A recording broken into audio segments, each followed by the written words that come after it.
আবু সাইদ মুক্ত, আমার ভাই কবরে, আমার ভাই কবরে।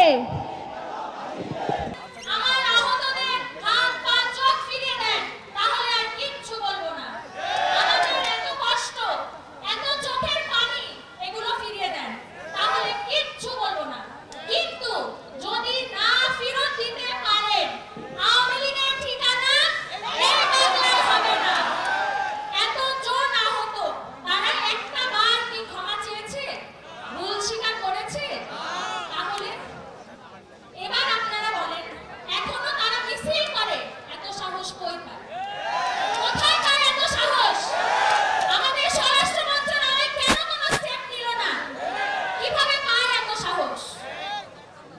যারা পালায় গেল, তারা কিভাবে পালালো? এই প্রশ্ন করা উচিত না? কিভাবে পালালো? তারা যতদিন দেশে ছিল ততদিন কেন তাদের ধরা হয়নি?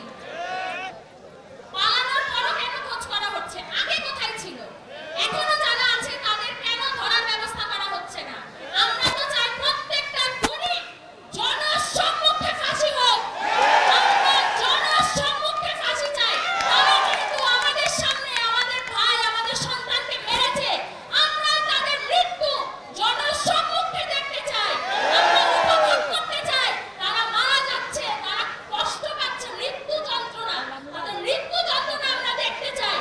আমাদের এতগুলো ভাইকে মারছে, এতগুলো বোন মারছে, এতগুলো আহতের কারো হাত নাই পা নাই, এদের হাত পা ফেরত দেন। তারা কি আর জীবন স্বাভাবিক জীবন যাপন করতে পারবে? জীবিত থেকেও তারা মৃত, তাদেরও খুনি। একটা পরিবারে একজন মারা গেছে মানে শুধু সে একজন না, তার বাবা মা ভাই বোন সবাইকে মেরে ফেলা হয়েছে। তারা বেঁচে থেকেও বেঁচে নেই, তারা সেই মৃত্যু যন্ত্রণায় মৃত্যু পাচ্ছে। ব্রেকফাস্ট, টিফিন কিংবা স্ন্যাক টাইমে মজাদার আয়োজন মানে অল টাইম ব্রেড। আমরা ইন্টারিমের যে ভয়ঙ্কর আগ্নেয় রূপ দেখতে চেয়েছিলাম, যেটা এক্সপেক্ট করেছিলাম, সেটা আমরা পাই নাই। আমরা চাবো ইন্টারিম আরো বেশি শক্ত হাতে বিপ্লবী রূপ ধারণ করে আসুক। আমরা চাবো ইন্টারিমের বিপ্লবী রূপ। আমরা লুতুপুতু সরকার চাই না, আমরা চাই বিপ্লবী সরকার। কেন এখন পর্যন্ত সরকারের বিপ্লবী রূপ আমরা দেখলাম না? আমরা চিৎকার করব, তাদেরও আমাদের সাথেই চিৎকার করতে হবে। তাদেরও আমাদের সাথে, জনগণের সাথে একাত্মতা পোষণ করতে হবে, কারণ তারা জনগণের সরকার। আপনি আমি, আপনারা আমরা চেয়েছি বলেই তারা ক্ষমতায় এসেছে। কাদের জন্য? আমার ভাইদের রক্তের উপর পাড়া দিয়ে। আমার এই যে শহীদ আহত ভাইরা সামনে আছে, তাদের হাত পায়ের উপর পাড়া দিয়ে তারা বসে আছে। আমি এই কথা বলে শেষ করতে চাই, যতক্ষণ পর্যন্ত এই বাংলার মাটিতে আমার প্রত্যেকটা শহীদ ভাইয়ের খুনিদের জনসম্মুখে ফাঁসি না হচ্ছে, যদি জনসম্মুখে ফাঁসি না দেওয়া যায়, নিয়ম না থাকে, আমরা লাইভ দেখতে চাই।